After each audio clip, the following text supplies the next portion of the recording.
there's a skill called self-acceptance and self-forgiveness. It's one of the very low skills in the hierarchy, meaning it's very foundational. If you don't have enough of it, it's going to be very hard for you to change. Why?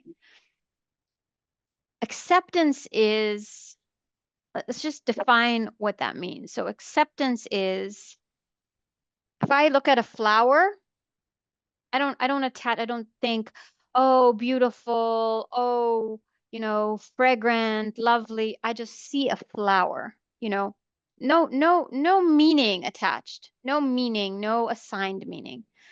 If I see a dead rat, I don't have a reaction to that beyond just factually, this is a dead rat. Okay, that's it. That's the reality of it.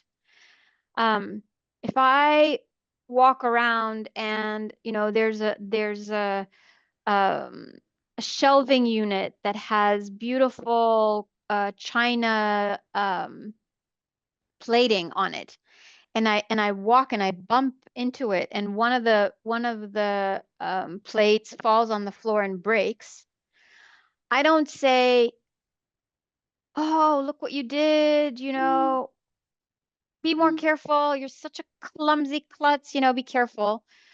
Nor do I say, who puts china in an unprotected shelving unit, and, people are going to bump into it.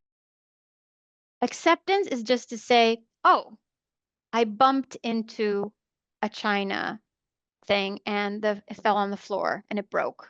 Maybe also I feel sad. That's also observing. If I can't do this acceptance thing, it's going to be very hard for me to transform. Why am I bringing this up in the context of what you just shared? For coaching to work, in my mind, we can disagree. This is how I see the world. For coaching to work, we need to establish where we are, number one.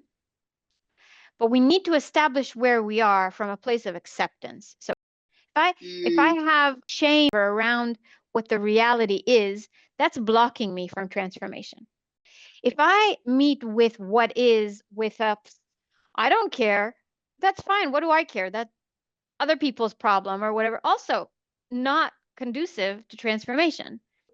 Meeting where I am from a place of acceptance is really important. I don't think it's avoidable. I have never met transformation that could be done without acceptance. It could be my ignorance. That's my life experience. Okay, but if you spend time there you're not sensitive to any kind of self-deprecating or, self-suppressing kind of patterns or, negative self-talk that's happening in that realm.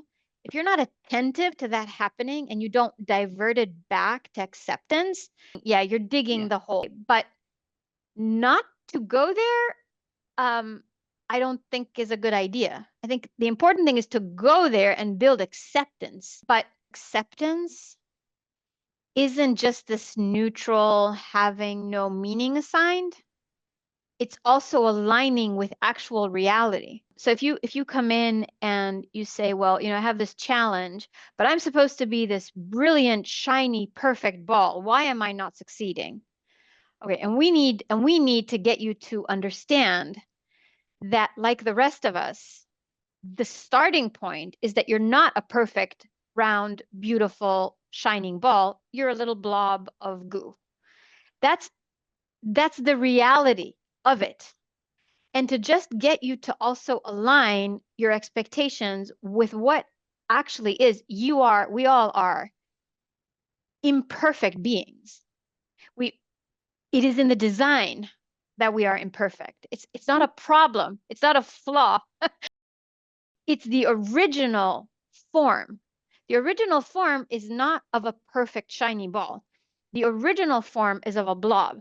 So if you can shift your expectations to start off your baseline and say, oh, I have limitations. Wait, to begin with, I have limitations.